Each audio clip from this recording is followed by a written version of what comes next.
अस्सलामु अलैकुम रहमतुल्लाहि व बरकातुहू। इबादत में से आज दूसरा हमारा जो सबक है, दूसरा चैप्टर, वो है हज और उसकी आलमगीरियत। चलते हैं इसके बुकवर्क की तरफ। तो इसके में पहली जो चीज़ पूछी गई है वो है कि हज का लफ्ज़ी मानी क्या है। तो इसका मानी है कसद करना या इरादा करना। और दूसरी जो बात है पूछी गई है, हज फ़र्ज़ हुआ तो 9 हिजरी में फ़र्ज़ हुआ। इसी तरह आगे पूछा गया है कि हज का मरकज़ी रुकन तो वक़ूफ़ अरफ़ा है। आगे पूछा गया है कि मस्जिद मुसलमान अहराम बांधते हैं तो मीक़ात से बांधते हैं। आगे पूछा गया नबी करीम सल्लल्लाहु अलैहि वसल्लम ने उम्र अदा की है तो 4 आप सल्लल्लाहु अलैहि वसल्लम ने पूरी ज़िंदगी में उम्र अदा की है। आगे है जी मुख्तसर सवालात का जवाब दें। मुख्तसर सवाल पूछा हुआ है कि हज का मानी और मफ़हूम बयान करें। तो ये हज का मानी और मफ़हूम है।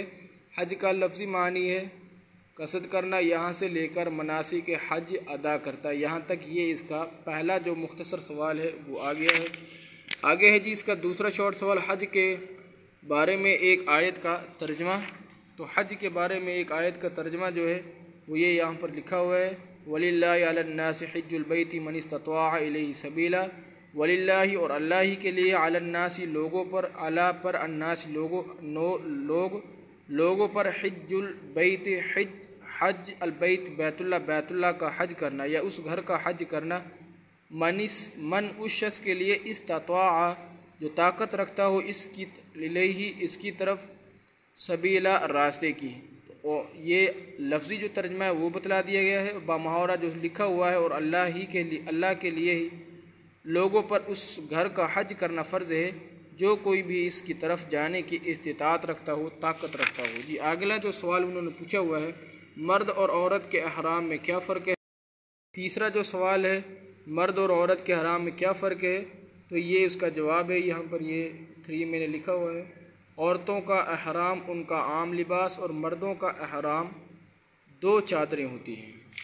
अगला जी सवाल है, हज के लिए साहिब इस्तिताअत होने से क्या मुराद। हज के लिए साहिब इस्तिताअत होने की शर्त यह है यहाँ से लेकर और रास्ता पुरअमन हो, यहाँ तक ये आपने लिखना है, करना है याद। तो ये चौथा सवाल हो गया मुख्तसर जी। उसके बाद हमारे पास 5वां मुख्तसर सवाल है, हज के 2 इरकान तहरीर करें।